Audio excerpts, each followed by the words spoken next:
Hello friends, ഇന്ന് Maramon convention തുടങ്ങുന്ന ദിവസമാണ്. ഞങ്ങൾ അതിന് പോകാൻ തുടങ്ങുകയാണ്. ഇന്നൊരു യോഗമാണുള്ളത്, അതിനുവേണ്ടി ഞങ്ങൾ പോകാൻ തുടങ്ങുന്നു. മാരാമൺ കൺവെൻഷൻ പന്തൽ.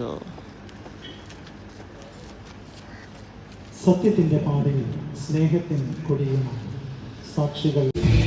ഇതാണ് പുതിയ ബെയ്ലി പാലം, ബെയ്ലി ബ്രിഡ്ജ്.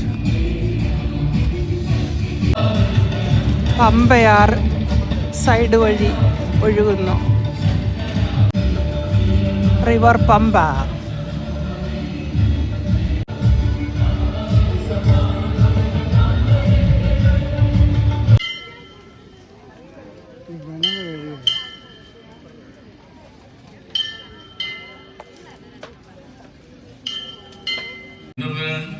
പരിശുദ്ധൻ പരിശുദ്ധൻ പരിശുദ്ധൻ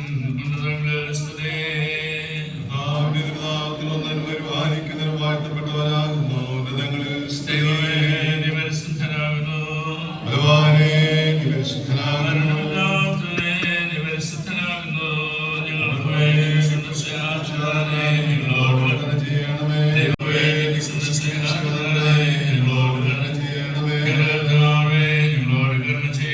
ല്ലാത്തതും രൂപപ്പെടുത്തുകയും രൂപാന്തരപ്പെടുത്തുകയും ചെയ്ത വചനം കേൾക്കുന്നതിൽ കൂടി ഞങ്ങൾക്ക് മാറ്റവും രൂപാന്തരവും ഉണ്ടാകുവാൻ സഹായിക്കണമേ.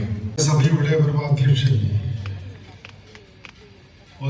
ഡോക്ടർ തിയോഡോഷ്യസ് മാർത്തോമാ മെത്രാപ്പോലീത്ത തിരുമേനി, സഭകൻ മെത്രാപ്പോലീത്ത തിരുമേനിമാരെ, മാരാമൺ മണപ്പുറം ആത്മീയ സംഗമത്തിനു കൂടി വേദി ഒരുക്കുകയാണല്ലോ. ഇന്ന് 131ാമത് മാരാമൺ കൺവെൻഷൻ ആരംഭിക്കുമ്പോൾ വിശ്വാസ സമൂഹത്തിന്റെ ഒരു വർഷത്തെ കാത്തിരിപ്പിന് വിരാമം കുറിക്കുകയും ആത്മസംതൃപ്തി പ്രാപിക്കുകയും ചെയ്യുന്നതായ അനുഭവമാണ്. ഞാൻ യഹോവയെ എല്ലാ കാലത്തും വാഴ്ത്തും, അവന്റെ സ്തുതി എപ്പോഴും എൻ്റെ നാവിന്മേലിരിക്കും. സങ്കീർത്തനം 34:1. ഈ യോഗത്തിന്റെ അധ്യക്ഷൻ അഭിനന്ദ ഡോക്ടർ നിർവഹിച്ചതായിട്ട് ഞാൻ അറിയിക്കുന്നു. ദൈവം നമ്മെ അനുഗ്രഹിച്ച് ക്രിസ്തുയേശുവിൽ എൻ്റെ സഹോദരി സഹോദരൻ